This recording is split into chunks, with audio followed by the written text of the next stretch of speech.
back. He's back. It's Dane Brugler of The Athletic, my favorite burglar. Hello. Yo, I can't believe this because I was thinking to myself, I was going by, reading my articles, reading my news for the morning, and I saw that he came out with a mock draft. And this was March 4th, so this is like 3 days ago. What was I smoking? Yowza. Smoking the truth, man! Unbelievable. I missed this. So let's get into this. I can't wait any longer. Here's the instructions or all those things. I'm too lazy to read any of this, but if you do want to read it, definitely feel free to pause and take a look at all that stuff. It's probably just talking about after the combine because that's what this is. And you start off New York Football Giants projected trade with the Tennessee Titans.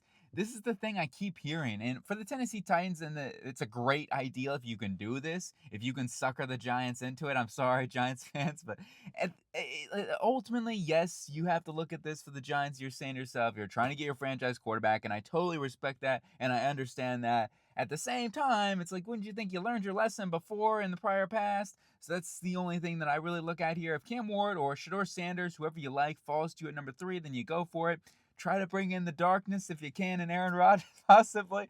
It's such a tough one to talk about in this draft class, going up and giving up multiple, packaging multiple picks and maybe a first rounder next year. That's just a lot for me to have to really throw into the uncertainty here with this quarterback class. If it was someone for like Caleb Williams, I'd feel a lot better about this, of course, or last year's draft class, even for a Drake May or a Jaden Daniels. And Ward's certainly a good prospect, has a lot of upside, so we'll see. I don't want to discount Cam Ward and the upside that he brings to the table. It just seems like such a difficult thing to do in this draft class to trade up to that number 1 overall pick.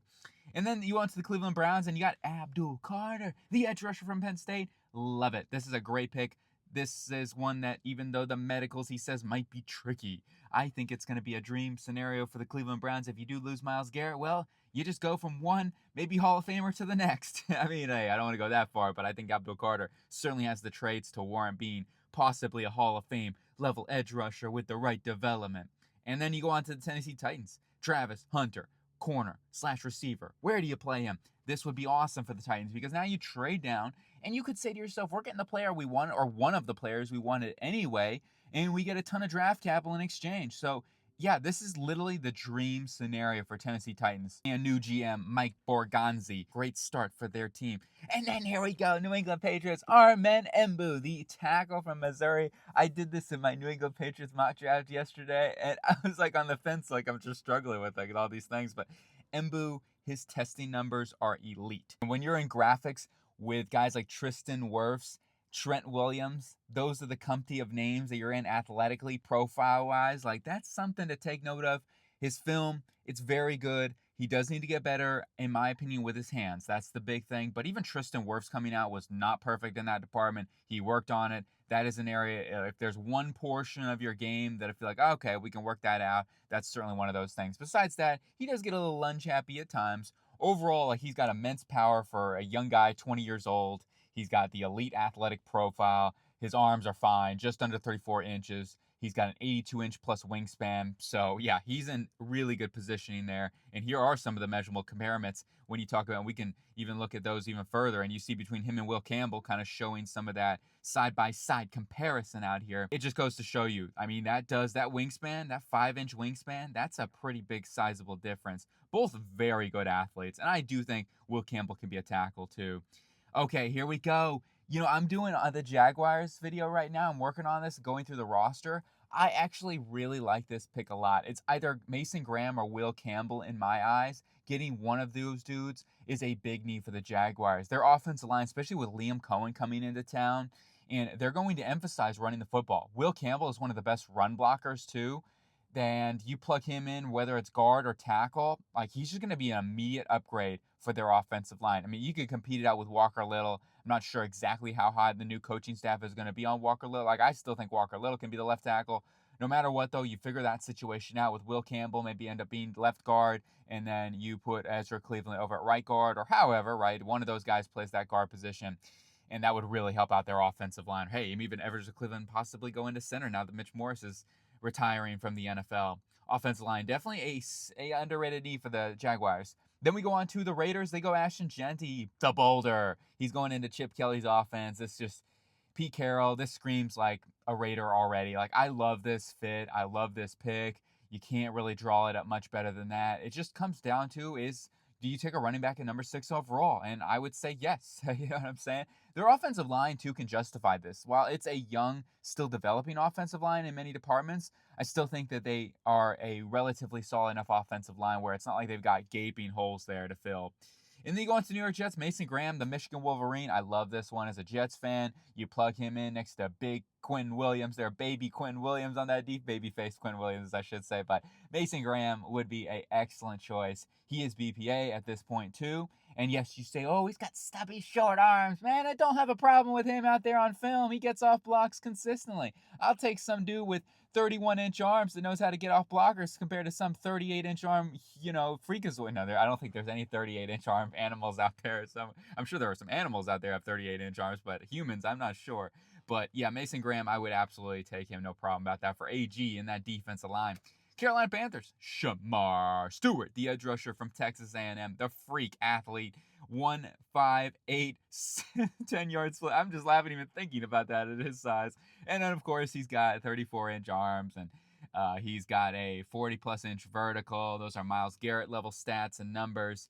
So ultimately, you got to get an edge rusher, Carolina, and you're trying to find somebody with the high-end traits and tools. I'm fine with this. If that's what you want to do, if you feel confident you can develop him, he's a super young player, once again, just 20 years old. He has so much talent. He's very raw, but he does create a lot of pressure and havoc on film, so that's one good thing. Got to finish, man. Got to get to the, get those quarterbacks on the ground. That's my big concern there with him, but certainly has the traits to be an elite all-pro edge rusher. Moving on to the New Orleans. Oh my goodness, I'm just seeing this Bears. Okay, gotta get focused here. We gotta talk about the Saints first. I gotta talk about the Bears. Oh my gosh, Tyler Booker, unbelievable. Hey, if there is one fit in this draft class, I could see the Bears falling in love with Tyler Booker. You talk about Ben Johnson wanting those power hog mollies up on the front, and yes, he is one of those guys. And I've heard, multiple people have said that Tyler Booker at the NFL is much, much higher on that kid, and for good reason. Like, he is so powerful. And whether or not you worry about the athleticism, he's just not going to be a zone blocking guy, okay? If you're going to run heavy zone, don't expect to, this is not your guy. So for teams like the Chicago Bears, I think it makes sense. Gap power hungry teams, go ahead and select him. That's fine. Is it a little high? Possibly. Realistically, would you want to trade down a little bit? Maybe you go back to somewhere like 15, 16, see if the Bengals or one of those Atlanta Falcons can trade up with you for an edge rusher, possibly. That would be awesome. But at the end of the day, if he's your guy, if he's going to really ramp up that offensive line, you got Joe Thuney, you got now Jonah Jackson. Maybe Jackson slides into center position. I think he's more of a natural guard, but that is something that they could all consider on their offensive line. So that would be my one little pushback on this and overall to understand. I'm trying to think, though. Remember, this was March 4th. Did the Joe Thuney deal already go through before that? So that's a good question. Maybe it didn't. And if that were the case, then I give this one a pass. But let's go back. Sorry, New Orleans Saints fan. I didn't mean to skip you. I just, I'm bugging out over here, and I got lost on that one. That's my excuse, at least. Tyler Warren, though, great pick, dude, for the Saints. Like, if you want a guy that's going to come in there and you're going to hit a home run because he's going to be a really good football player, he's going to give you versatility across the board. Tyler Warren's an absolute superstar, and I'm a huge fan of him into this room for Derek Carr, especially if you keep him as your quarterback. He loves tight ends and just is continued to find. It's like, why not just get him an elite tight end and Tyler Warren. So now I'm getting the Tylers mixed up. You got me going here with the two Tylers, Dane. But anyway, I like that one a lot. They got some other needs too, offensive and defensive line, so I got to figure out how they want to address those. Kellen Moore in his first season. 49ers going Mikael Williams. No surprise here. Defensive line or offensive line. Those are the two big areas for the 49ers that they've got to hit. Maybe one more secondary piece as well. They could fill that void in free agency if they wanted to. But I would say that offensive and defensive lines got to be the main focal point for Kyle Shanahan and John Lynch this offseason. And Mikael Williams, a lot of upside. He's another guy that just needs to continue to develop and get better at his craft. He certainly has all the developmental upside, though. Certainly. And then we go on to the Dallas Cowboys. Tetairoa McMillan. I think this would be a really good pick for the Cowboys. The only thing is, would you say to yourself, are we basically losing a fourth-round pick by getting Jonathan Mingo? At the same time, look, they need to add more weapons into this room. Clearly, it is a problem, and they need to add to this. Yeah, they got some defensive needs too. Maybe a defensive tackle could be in play, but with Osa Digazua giving him a contract, maybe find a nose tackle in free agency or a one tech there to go opposite him and to help us stop that run game. Maybe a linebacker too with DeMarvin Overshown, hopefully getting back soon, but it may take some time there. That could be an option where they look in free agency. So I totally get that, but I think McMillan would be a really good pick. Offensive line could be possibly in a landing spot too for this Cowboy team. And you know what? You can't have a combine mock draft without a Nick Manwari.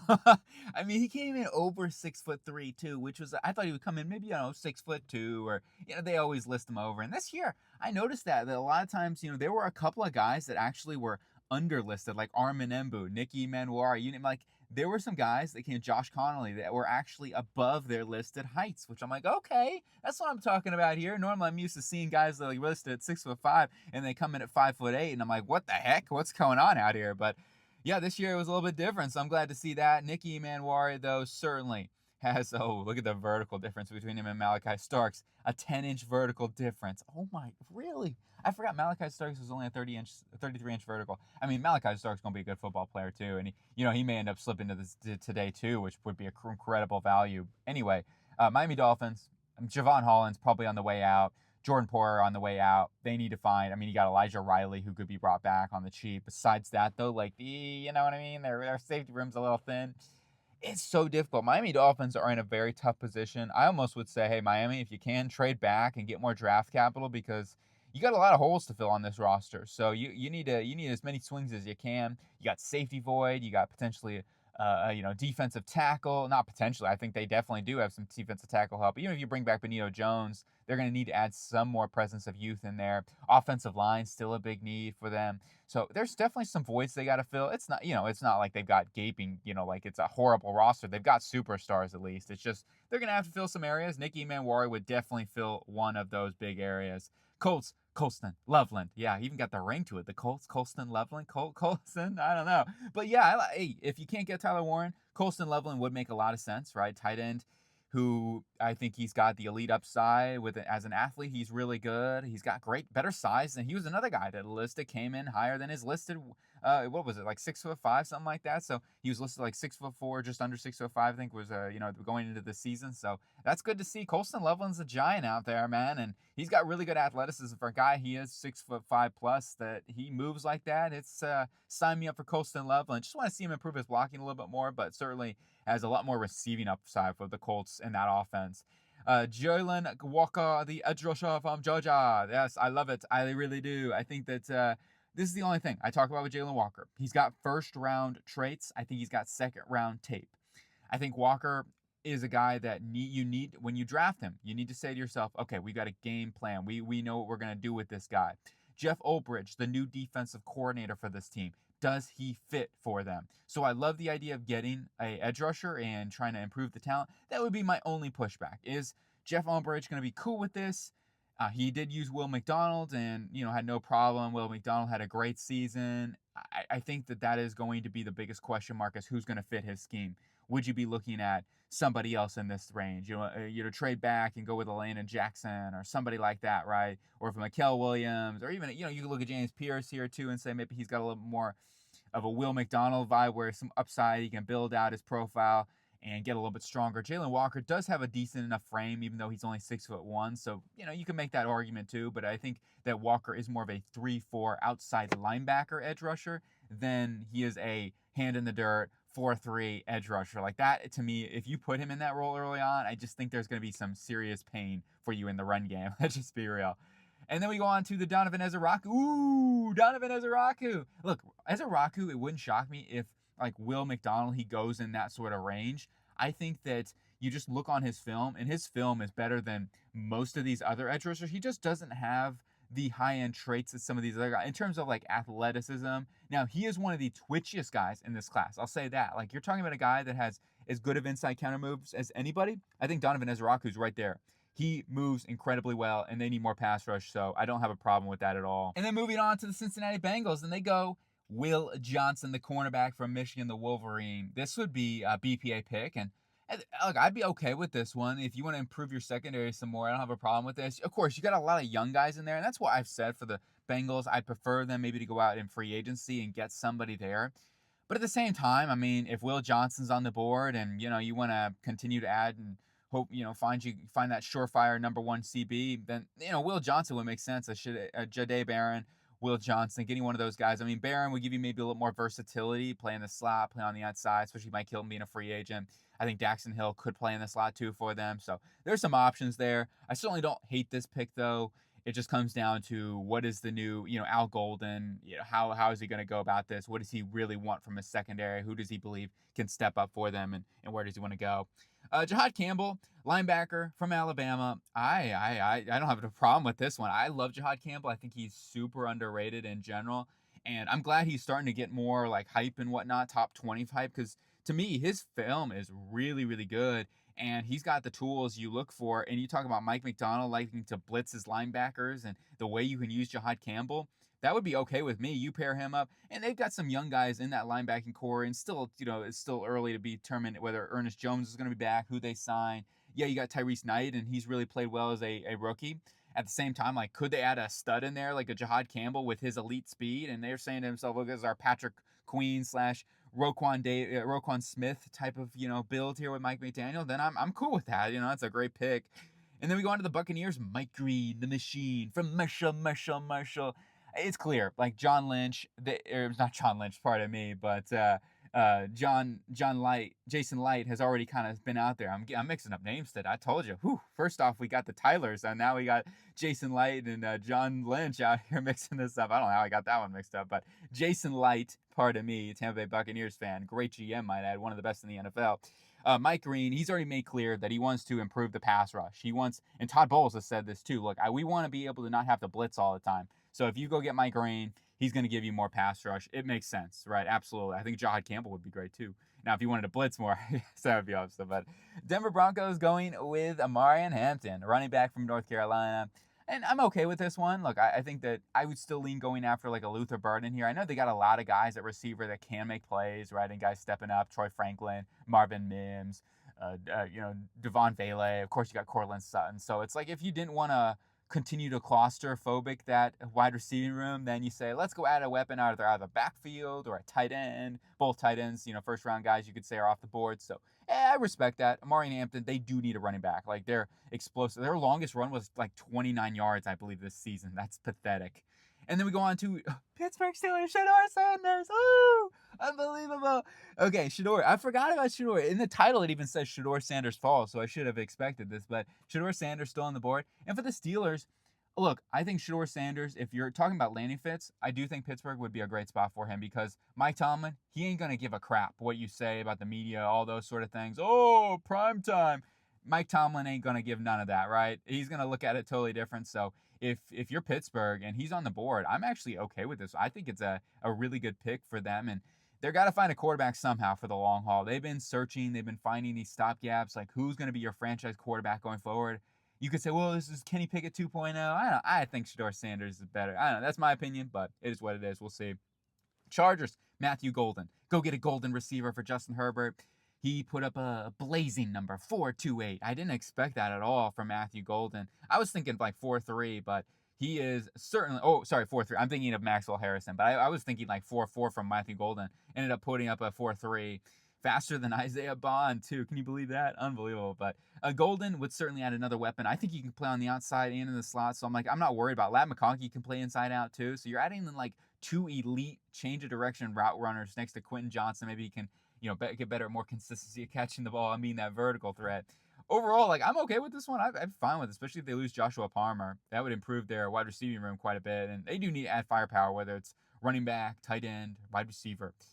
Green Bay Packers going Derek Harmon, the interior pass rusher from Oregon, the Ducks. And let's go get a Duck onto that defensive line.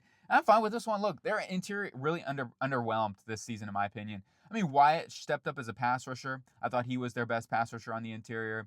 You got Kenny Clark still, but I felt like, again, he took a bit of a step back this season, getting a little older now. You got Carl Brooks, good player, and he's a good rotational guy that can play out on the edge and in the inside.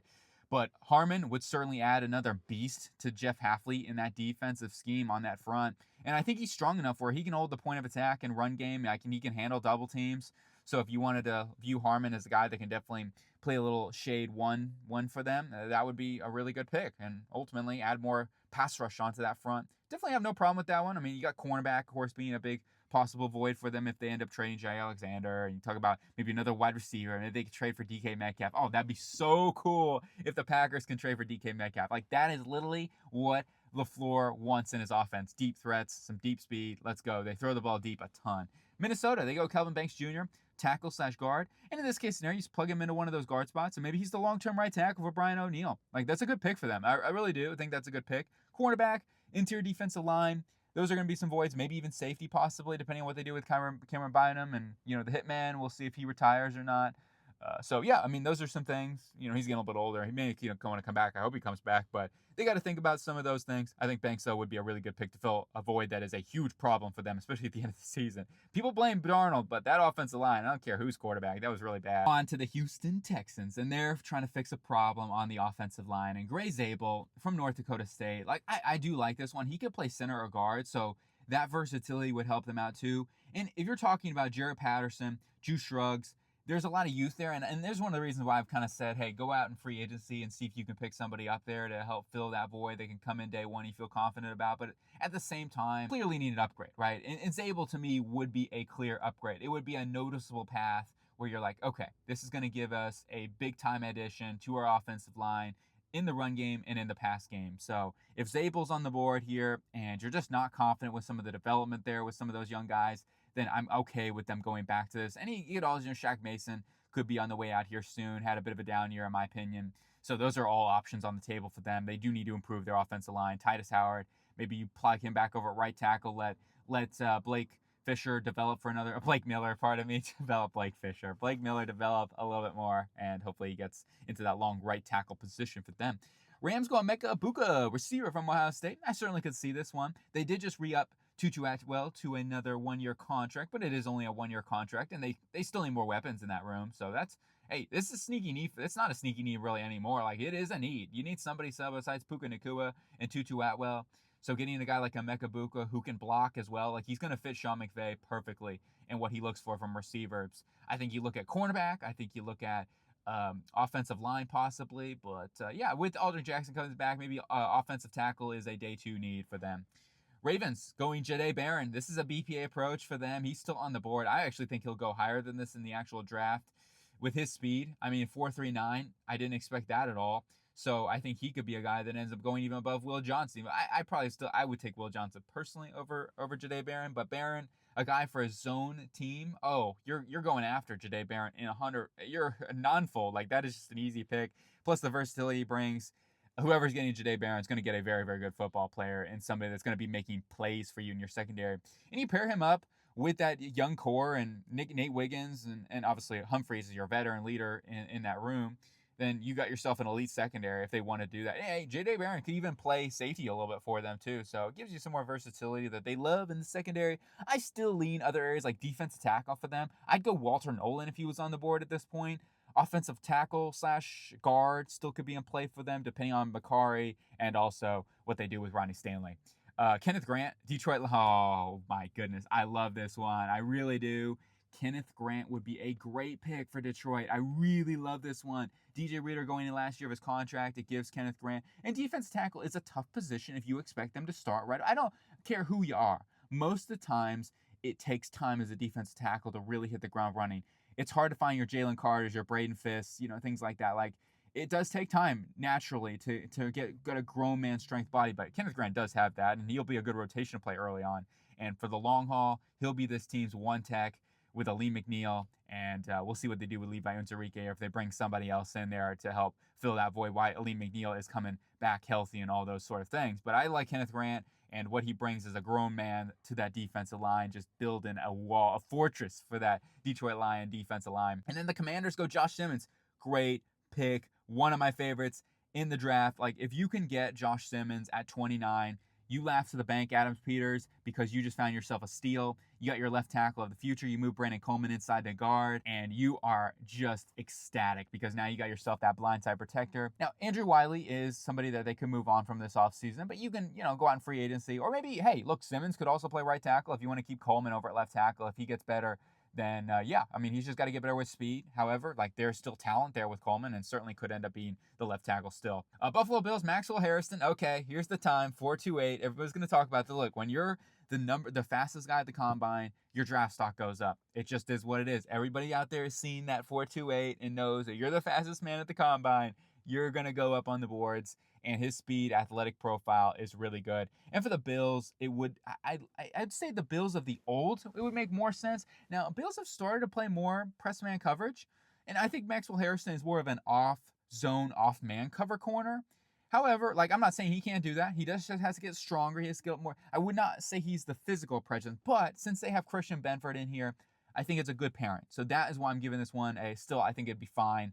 And as I talk about, Harrison will get stronger. He'll get bigger and things like that. So like ultimately, this is still a good pick. I think it would be a good 1-2 punch with Benford and then Johnson in the slot, and you fill out your secondary that way. I still think they would need a safety in this regard too. I think Malachi Starks would be a fun one too for them. You could look at interior defensive line, continuing to look at that. A defensive line in general, edge rusher. Offensively, wide receiver, maybe not in the first round though. Especially, I mean, Luther Burden though. Oh man, I'm not gonna lie. I'd probably just take Luther Burden if I'm the Bills at this point. Who knows? Kansas City Chiefs, Josh Connolly Jr. A plus. This is a dream pick for the Chiefs. Just like what I was saying with the Washington Commanders. If Josh Connolly's on the board or Josh Simmons, if you get one of those guys, Kansas City Chiefs, that's the pick. Because whether it's right tackle or left tackle, you need to draft somebody here. I think that this will be the last season for Jawan Taylor. And you look at the left tackle position in free agency, I don't think they're going to be able to pay Ronnie Stanley or any of those top free agent guys. Maybe Dan Moore, who knows? But no matter what, like I don't see them going to be able to spend tons of money at that left tackle position in free agency. I mean, you can always find money, and they're not in like cap hell or nothing like that, but it is going to be something they have to consider going forward. So if Connolly would be a great pick here to fill that one of those tackle voids for them. Final pick of the draft, it's what Howie Roseman does. It's going back to the trenches. You find your Milton Williams replacement, Walter Nolan. Literally, you talk about a great replacement there on that defense line. Like you just plug in Walter Nolan. You have Moro Ojimo. Those are your two rotational guys besides Jalen Carter and Jordan Davis as your main starters there on that defensive front. And that's you're keeping your defensive line elite. And in terms of edge rush wise, you've already got some guys. Jalix Hunt stepping up this year. You got Nolan Smith, who looks like he could be an All-Pro next season if he continues that trajectory.